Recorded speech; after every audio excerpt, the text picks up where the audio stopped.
here's how much left on that particular tenant's lease. So you can, if you really want to, you can dive deep into that deal's information to really understand it and make a really informed decision. They will also talk about their business model, how they're going to make money, how they're going, what changes they think, what's the actual nitty-gritty strategy that they put together to making money out of this particular deal. That sits in a big document. We summarize it on the platform so you can get a quick look, but if you really want to, all the information you need is right there in that particular document. I think that's really important what he's talking about, even below there with the risks. Generally when you're investing, remember I said earlier, every deal has risk, but generally it's hidden on page 34 in some addendum. What we're actually trying to say to people, no, these are the risks that you need to be aware of, and these are the milestones. So, and even going back to your question around the fees, it's not hidden in some financial trial, it's there. There's a complete transparency, this is what it is, this is what it will cost you. So look, at the end of the day, if a business is not making a profit, it's a problem, But what you want is complete transparency. Who's getting what and how, and making it really easy. My brother's a doctor. You don't need to be an accountant. You can literally go in 10 minus 1 is 9. It's easy. The last thing I just want to explain is what's important for us is that you understand that who is it that's brought this deal to you? Is it a bunch of happy-go-lucky guys, or are the team that's made the actual final decision that they want to run this project a good team? So under this section here at the bottom, you'll see due diligence provider.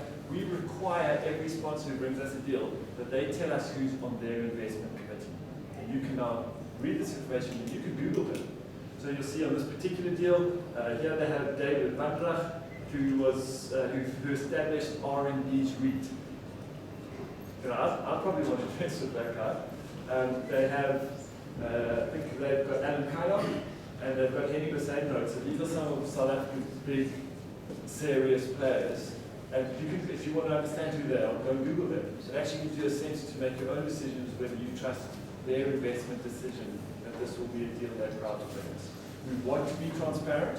We want to give as much information to you so that you can go and do any research you need on actually who is this deal, can we trust them, yes or no. On that note, that's my general overview. Scott, I'm going to leave you to run through the actual deals. Yeah. Maybe I won't. And the reason I'm not is because then I'll have to take my laptop. So let's do this quickly before you bring on. No, because I can log in on my machine. Let's go. I'll be fine. Okay, so let's just go quickly. If we look at Med 24, this building I invested in back in 2015. I've been there a couple of times. I have to say this did wonders for my ego, because I never expected to be investing in a commercial building that looked like this. Like it's really, quite amazing building. Now, to be frank, I probably own this door over here and the street pole. And it's just important to understand the mindset. But at the end of the day, I'm in this commercial building that I never would have got access to. Now, the reason this deal is available is that we basically had an opportunity where every 5 years there needs to be a liquidity event. So if you look here, before you go, you see the investment term is 3 years. Every deal you invest in, there's an investment term. This one was 5 years, and there were a number of investors that want to stay in the deal. If you've got a good deal, you don't want to necessarily leave. But equally, we needed to provide the liquidity event. So there were two things. One was the opportunity to merge some of the buildings from Medical 1 and Medical 3 together. The second reason is that one of the tenants is the VA, the Veteran Association. And at the moment, because of the Trump administration, they've only been signing a 1-year lease at a time. So they've been paying, but they've only been signing a 1-year lease. And in commercial property, it'd be far better if you had a 10-year lease if you want to sell the building. Does it make sense? So to sell it with a 1-year lease doesn't make sense. It's better to hold it, sign a 10-year lease, and then sell it, which is why this one is a 3-year term. And it might be shorter. The intention is to get the 10-year lease and then effectively exit the portfolio. Now, just my interest, what do you think the strategy is to sell this? Who do you think will buy this property? It's the property fund or REIT. Remember we spoke about it? Property fund or REIT. That's always the idea. Get it, stabilize the income, and then sell it on. Should we go to the next one, Richard? Any questions on this one? This deal closes in about 3 weeks. As I said earlier, we've extended the deadline specifically for this week. Just ask, obviously, both the deals, both are all based and on the So you can invest either or. Is there a difference? Is there a reason why there are two platforms offering the same product? Shall I take that one, Scott? They're exactly the same deal, and the return you get will be exactly the same. The difference is if you invest directly through the Allvest investment platform, bear in mind your funds then will always only be available to you in the Allvest environment. So when you get your dividends on that platform, the only deals you have open to your Allvest deals. Once you've invested through your Wealth Migrate platform, if you get your dividends and even the final payment at the end, you have a global opportunity to invest in 20 different sponsors with that same money rather than just one sponsor. So the general one will not combine them. Unfortunately not, because the one set of wallets, it's a long story, I'm happy to chat to you about it. The one set of wallets is based in the Seychelles and can only be used for deals whose structuring is out of the Seychelles. Now, none of our big global players that we're negotiating with right now are going to touch a Seychelles structuring. So we made the very clear decision about 8 months ago to move our wallet system out of the Seychelles and to move our structuring out of the Seychelles so that we could go back to the sponsors who otherwise wouldn't look at us. So that's a decision we made, and that's why I did that. The bottom line is, as a global citizen, we want to give you global diversity, and then a global wallet where all your money is in one place and you're in control of it. That's the fact. So can we conclude from that it's better to go direct through Wealth Migrate than through Allvest because of Allvest's association with the Seychelles? You're asking me a difficult question. Especially on stage. See, there's a video camera there. let me just put it this way. I don't want to talk about that. We made the strategic decision 8 months ago to move into different environments because of the feedback we were getting from some fairly big players in the global financial industry that we needed not to be in the Seychelles. Right, so notwithstanding the fact that Allvest uses Seychelles, by channeling our money through Wealth Migrate, that avoids touching the Seychelles at any part of the process. That's a great question. So you're correct. But bearing in mind when an institution goes and has a look at us and says, Lyndon, where are you based? Where do you structure your SPVs? We are very comfortable to say we structure our SPVs out of Australia and our money is held by a highly regulated place in France. That's a very different conversation with them. And then we say, but there is one of our sponsors who brings us deals. They have chosen Seychelles as their structure. But that's much less of a flag to them than saying we structure out of the Seychelles or we hold the wallet in the Seychelles. And that's why we've made that switch. Look, in simple terms, and I'm very conscious of time here, guys, A for your flight and B for 12 o'clock. In very simple terms, the Seychelles works for people in Southern Africa, it works for no one else anywhere in the world. And the wallet providers would not even look at us when we had any association with the Seychelles. So it's not my opinion, it's a fact. And that's where so one of our sponsors, being Allvest, has something in the Seychelles that has nothing to do with our global structure in terms of the process. So I want to just talk about Medical 20, and I'm happy to talk about that over lunch if we want to go into more detail around that. Medical 26, this is a different type of deal. It's a very nice looking building. At the moment, it's just a typical commercial building, so this is a value add play with the intention to put medical tenants into it over time, which will then add the value. Because remember, if you're an office person, you sign probably 2-3 year leases, whereas as we've discussed with doctors and etc., they sign much longer leases, 10 years, which adds the value to the commercial property. So the value play here is to buy the commercial building. This one's actually in Texas, and then over time to transition it from a typical office building into a medical building. That's basically the value play in terms of this. It is a 5-year term. You can see the 5-year term. It's got a slightly higher internal rate of return because it's the value add. Remember what Lyndon shared with you beforehand, basically. Anything I'm missing on that? Yeah, so this one's 8% cash on cash, so you'll get your dividend at 8%, and then because they've done these changes, remember we spoke about that value add, they've changed something about the business model, they're moving out some tenants and bringing in a much better quality of tenant with a longer lease. When they sell the building to an institution, they'll get a better price for it, and that's why they'll push your overall return on investment up to the 16% because they've increased the value of the building.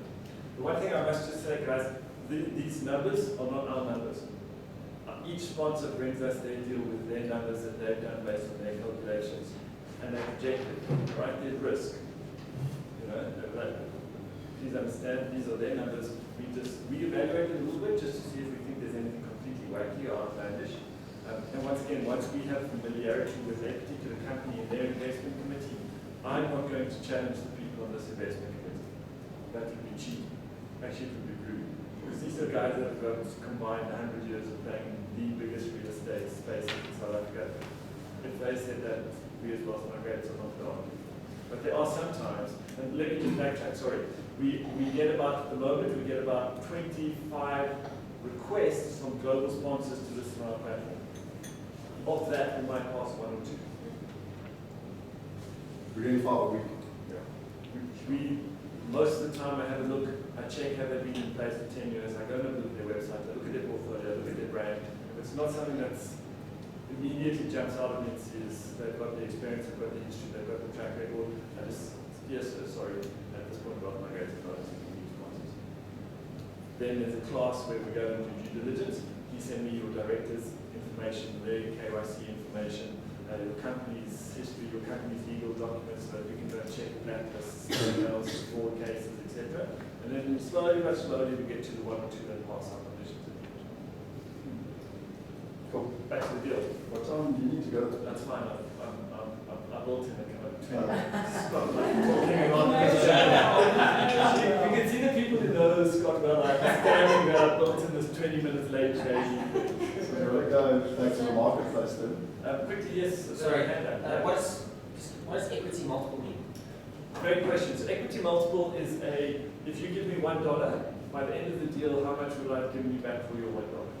That's both the IRR and the quarterly. That's the combined. What's the return on investment? Basically, so let's use this example. If you give me $1, let's say this particular deal's cash on cash is 8. So 8 times 5 is 40. Okay, so it means that you would have got 40 cents back over the entire time through cash on cash dividends. And because of the equity multiples 9.99, they're projecting that they will give you 60 cents back on the back end, in addition over and above that through the capital gain. You then take that 99 divided by 5, okay, and you'll get close to the IRR. That in last. With time value. Money. Okay. Great question. Anyone else on this? Once again, this deal closes in about 3 weeks. What date is it got here? Yeah, the 1st of December. This deal closes. Let's head back to the marketplace. And Just go straight to RBU. Yeah, just very quickly, I just want to mention. So 267 Upper Grosvenor, this was a deal in London. It's actually quite a frustrating deal because we had it already and we had it all funded and everything else. And the exit strategy here was to take it and to use South African language to sectionalize it. So it's 3 units and to sectionalize it and then on-sell it. Because when you sell it, if it's an investment building based just on income, you're only really going to sell it to someone else that wants to buy based on income, and it's an arm wrestle over return. You with me? Whereas if you cut it up into 3 separate flats and sell it to a homeowner, you're going to make money because they're going to buy it as an emotional purchase. And the only challenge we had here was that the lawyers said to us, if you're going to do that, you need to do it before you buy it versus after you buy it, otherwise you pay stamp duty, which are transfer fees twice. So this thing's literally in the process. Lyndon's been wrapping it up, and in terms of closing down, I think you said yesterday it's like $3,000. So did everyone understand what Scott said about sectionalizing, etc.? Do I need to explain it in everyday language for people like me? Scott's got the real estate background, I've got more of a kind of tech product background, so I'll ask Scott to repeat that. But if everyone understands, yeah. It's effectively cut the building up into 3 separate flats. So we were actually, as Scott said, we were ready to go in March. We raised all the money, and the sponsor came back to us and said, Lyndon, please talk to your investors. We don't want to close the deal now. So I was like, please don't tell me this. And I said, here's why. Because to make money on this building, we take a single unit, which we would have to sell at the end as a single unit, and we break it up into 3 different pieces. And what we could sell the 3 different pieces individually would be much better than what we'd sell at the bottom. Everyone with me? Yeah. But he said, our original plan was to buy it and then take 2 or 3 years to do that subdivision, that breakup, and then sell it. But the lawyers came back to them and said, listen, you can actually make a lot more money on this deal if before you buy it, that's when you break it into 3 pieces.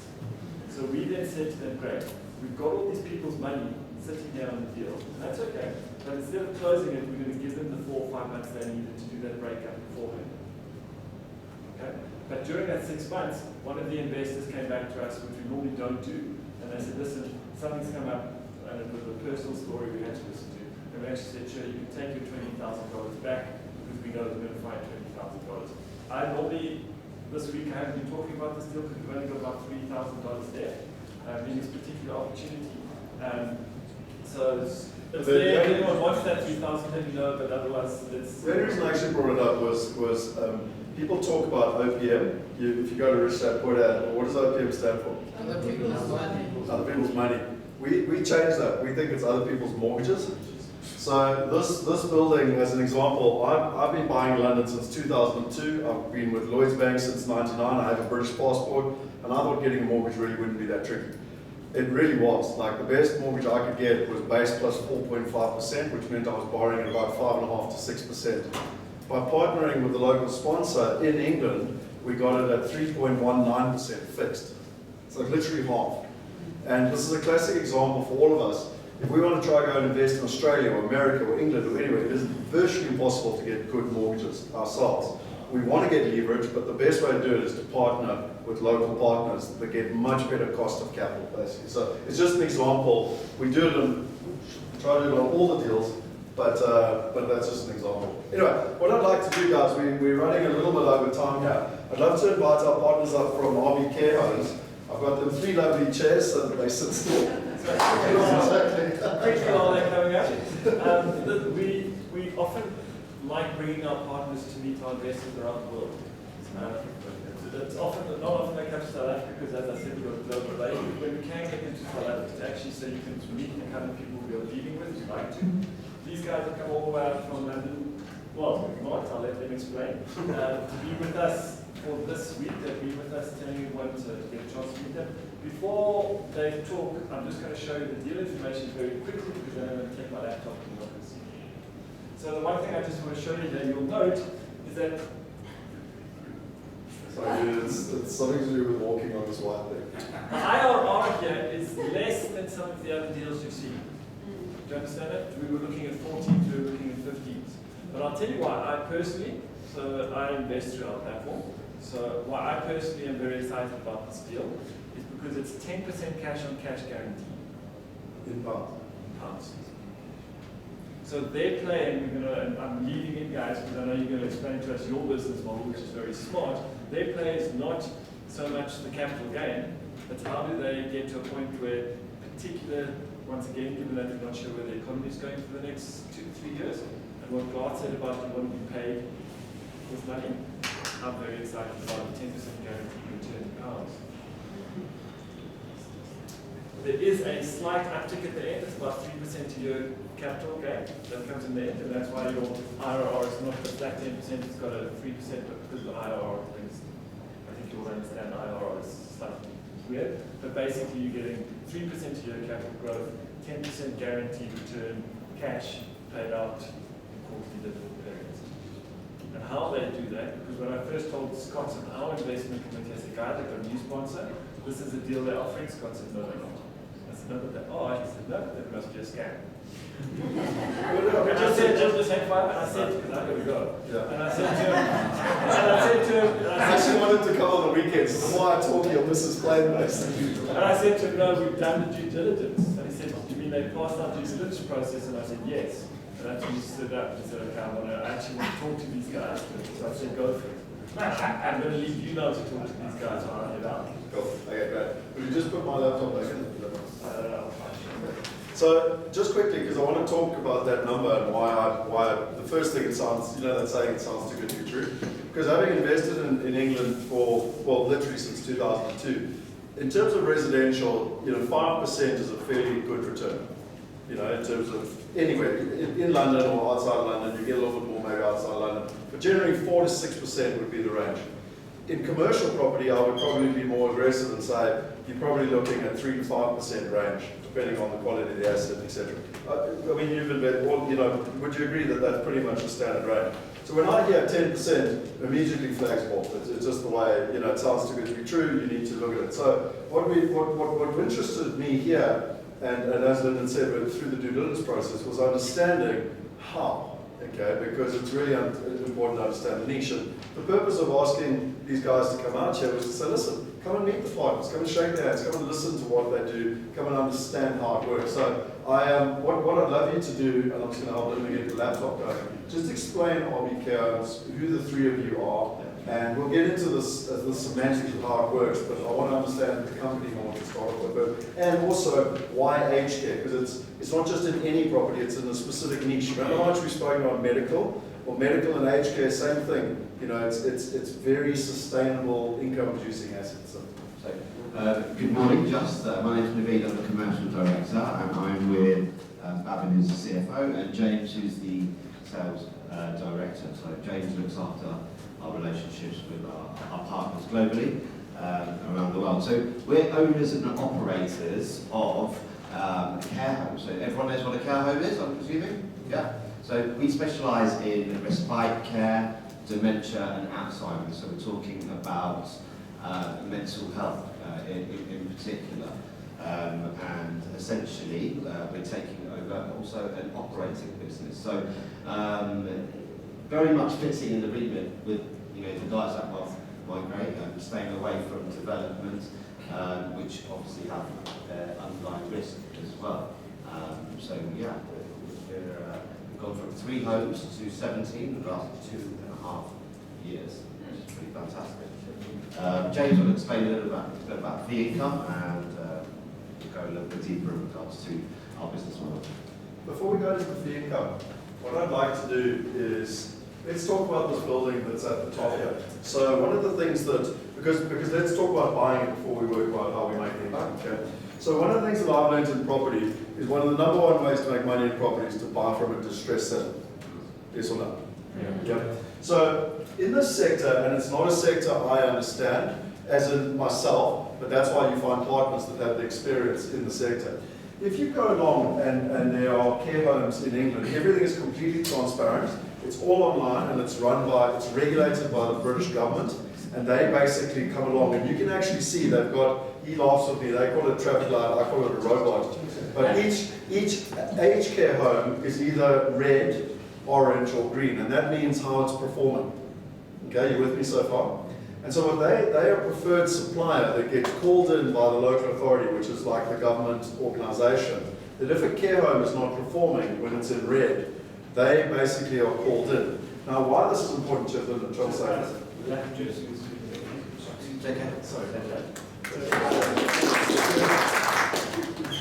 So what they do is, if you've got a building that's a care home and it's got a license, it's actually a very valuable asset, for obvious reasons. Yeah? But if you lose your license, its value almost can disappear dramatically. Are you with me?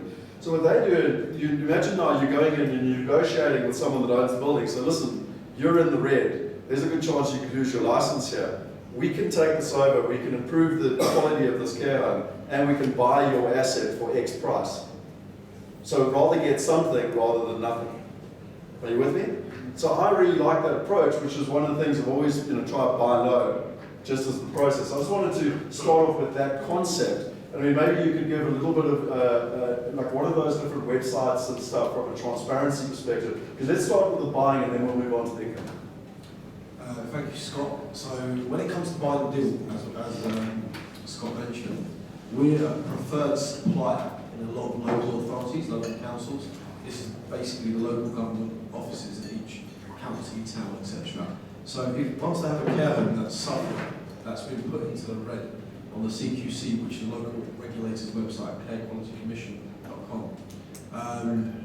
we get contacted. We said, guys, there's a care home that needs some attention, needs you guys. We have a crisis management team that goes in and puts systems in place, puts training manuals in place, and really adds value and turns around the operation to ensure it's to the optimum level. So that's how we go into homes. So generally we're contacted by the local authority, like RB Care Homes come in, this home needs attention. We go in as a management team, we go in and we generally then approach the owner and say, look, you're at risk of losing your license. Hence we buy the building at 70, 60 pence on the pound. So we got a significant discount, because we're like, look, you either take that today, or wait for it to get shut down and have an asset that's really worth 50% that value. You have to put some sort of operational business or something in there before it starts making income again. So we go in, agree a deal, become the management team, and then we fund the deal through investors' funds in order to complete on the purchase.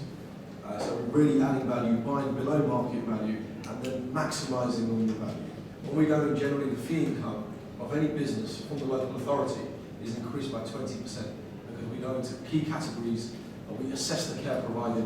Some patients are not the same as others, so we focus on one-to-one care billing, which is separately billed to the government. So 80% of all our fees are paid by the government directly. So you're not banking on a tenant. You're not banking. Let's just clarify that, and I apologise. Sometimes you might be picking this up, but I'm just translating it to South African. So, because in our care homes here, our parents and grandparents, whatever, it's all private. So the problem is if for some reason I get into financial difficulty or my mom gets into financial difficulty, what happens? Like, she's going to have to leave the care home type thing. Whereas in this case, 85% of the income or more is actually paid for by the government. So in England, you've got the NHS, which is the National Health Service, that then funnels funds through to the local authorities, and then the local authorities are actually the tenants. So it's effectively like a government tenant. It's really important to understand from a sustainability of income, basically. So I just want to reiterate what you say. So, I mean, the tenant's very secure, as we say. It's local authority, it's government paying the rent. So generally speaking, your fees that the local authority will pay us is calculated by them based on the income that the person has, based on the investments, based on what they're worth. So obviously what they can afford to pay and what a local authority will pay. So typically, as we said, 85% is funded by the local authority. 15% difference is what the individual has to top up and pay. So what also happens is the asset is extremely secure because of this. For example, if you, any lender in the UK, any bank in the UK, never repossess a care home, operational care home, never do it. Can you imagine the stigma attached to putting 50, 60 elderly, vulnerable people out on the road? What would happen? The media would really crunch them. So it's a sector which is very protected, recession-proof, and Brexit or no Brexit, we're secure. Yeah, I think I was going to bring up Brexit. So it's quite interesting with Brexit. Brexit or no Brexit, they're not going to be chucking the whole people out on the streets. Okay. And what's quite important is that Clem Santo actually said if you put a roof over England, it would be an old age home. And so if you take sort of long-term trends in England, Australia, America, you've got the baby boomers. They're all sort of needing more medical, they're needing more aged care. So remember we spoke earlier about trends and how important it is to follow long-term trends. This is just an example of something we're talking about.